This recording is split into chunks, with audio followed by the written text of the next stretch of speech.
करना अनिवार्य हो गया। पर भारत के मुसलमान खुद को अपडेट करने के लिए 15,000 का फ़ोन ले सकता है, पर 5,000 की एडमिशन फीस भरने में नानी याद आ जाती है।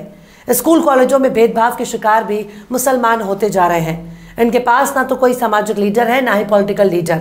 अगर कोई सियासी लीडर इनकी क़यादत के लिए तैयार भी होता है तो ये खुद ही उसे आरएसएस का एजेंट साबित करने लगते हैं। मतलब इनके पास सब कुछ है पर कायदे की खोपड़ी नहीं है।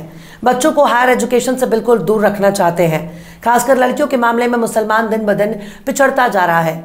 ये एकजुट होकर दरगाह बनाने के लिए पैसा इकट्ठा कर सकते हैं, एकजुट होकर कव्वाली के लिए चंदा वसूल कर सकते हैं, एकजुट होकर मुशायरे के लिए चंदा बटोर सकते हैं, एकजुट होकर महज एक रात के लिए बड़े शायर को बुलाने के लिए 5 लाख का चंदा इकट्ठा कर सकते हैं, पर एकजुट होकर खुद के लिए स्कूल कॉलेज यूनिवर्सिटी बनाने के लिए पैसा इकट्ठा नहीं कर सकते।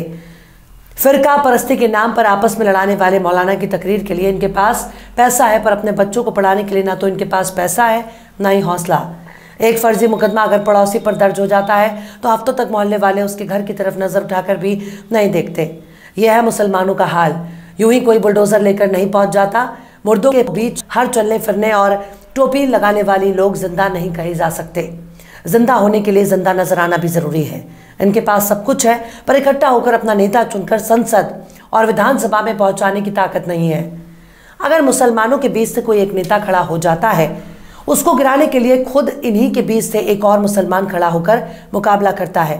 लिहाजा ऐसे ऐसे लोग चुनाव जीतकर मुसलमानों के सिर पर तांडव करने लगते हैं, जिनको मुसलमान तो छोड़ दीजिए, हिंदुओं में ही ज्यादातर लोग नहीं जानते।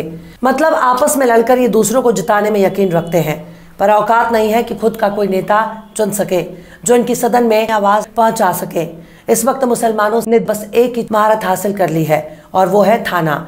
मुस्लिमों में कोई नेता मिले ना मिले, लेकिन दलाल जरूर मिल जाएंगे जो थाने की दलाली करते हैं, जो आपके बीच में घुसकर मुखबिरी करते हैं और दारू मुर्गा के लिए अपना ईमान बेच देते हैं। इसी तरह से ज़मीन की दलाली में मुसलमानों ने झंडे गाड़ रखे हैं।